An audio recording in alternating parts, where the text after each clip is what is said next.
The Pacific Palisades fire didn't have to happen.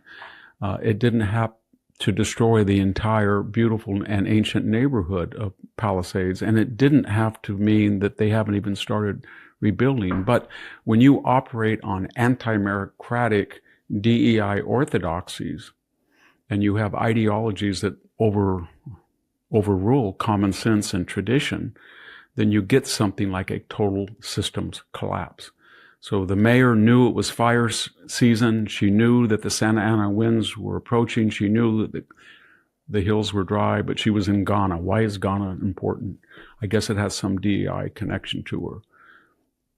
We know that the hillsides need to be gleaned of brush and cleaned. Green orthodoxy says you can't do that from global warming. We know that the head of Los Angeles Power and Water came from PG&E. She was a DEI appointment, and the result was there were fire hydrants that didn't work, and there was a reservoir critical to the survival of the Palisades that had been empty for months. We know that the fire chief herself had her budget cut by Karen Bass, the mayor, but we also know that she kept haranguing people about DEI rather than prioritizing, at least publicly and in her communiques, the need for preventive fire protection. I could go on about the zoning, but what I'm getting at is when you have a sophisticated society living in a fire-prone area with a known 2-century history of Santa Ana winds in the late fall and early winter, then nothing can go wrong. It's an unnatural habitat. And yet what happened?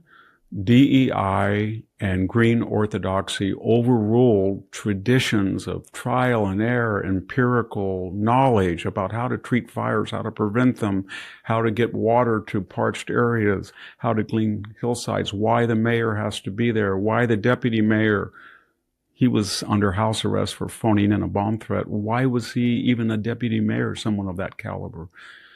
Finally, we saw that same systems collapse with the tragic killing of Irania Zarautska, and everything went wrong. First of all, why would you enter a light rail car without having to have a ticket? This was an honor system. It encouraged people to abuse the system, to think that you really don't have to pay anything for a free ride. It said you couldn't have a concealed weapon, but what does that mean when you don't even have security to check people? You can't stop and frisk people apparently anymore. She came in there, and there were 4 people around her, including the assailant. He killed her. But what kind of society is it where the 4 people adjacent behind her just walk by her as he's watched the killer commit this horrific act of cutting her throat? And then after he leaves and he mutters, got the white girl, then they don't do anything. They didn't do anything to stop it. They didn't do anything just to walk a few feet over, a foot over, and try to help her in her death throes. What ideology is that allows that to happen? Why would Van Jones say that this has nothing to do with race when 80% of the people around the killer were African American, as he was, but he selected the one person who was white, and the people around didn't do anything to help her? Why did the mayor almost, Vi Lyles, almost immediately say, arresting our way out of this won't work. We can't demonize the homeless. We can't show this video. Why didn't she say instead, as we know from the history of criminal justice, we've got to find this perpetrator immediately. We've got to make sure that he faces stiff sentences. We can't let people who are 14-time felons out. This was a mistake, and I promise that won't happen. Why didn't she do it? She didn't do it because she knew that message would not appeal to the constituencies that had elected her, because it was a total systems collapse. And finally, Teresa Stokes, the magistrate. Why did she let Carlos Brown, the killer, out? He had 14 felonies. He had just committed a felony. Why did she let him out? And the answer is a systems collapse. Why would you have Teresa Stokes, who had never passed the North Carolina bar, as a magistrate? She really had no credentials in that sense as a legal expert. More disturbingly, she co-owned an alternate treatment center.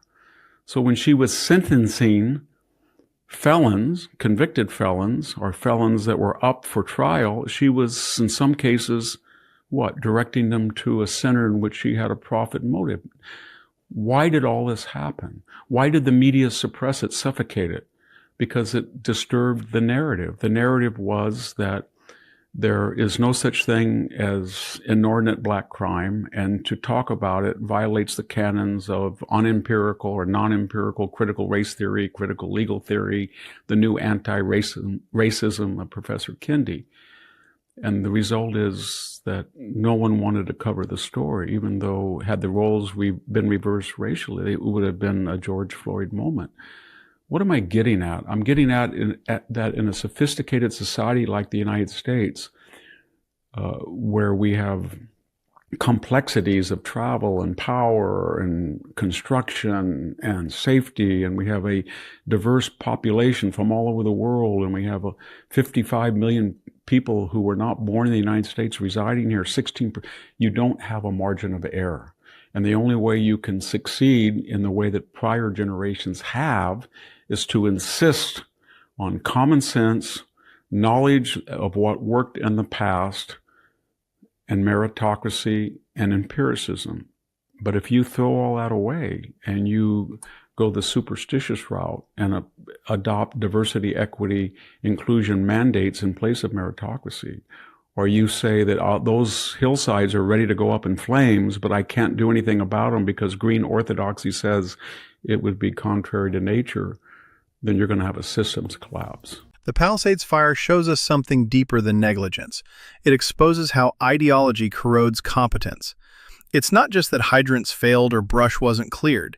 It's that leadership today is built on identity politics, not ability.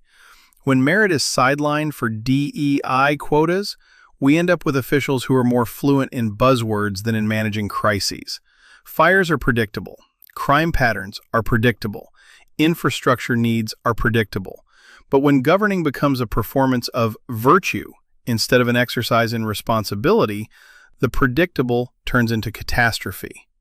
The real danger isn't just the flames in California or the violence on light rail. It's the normalization of indifference.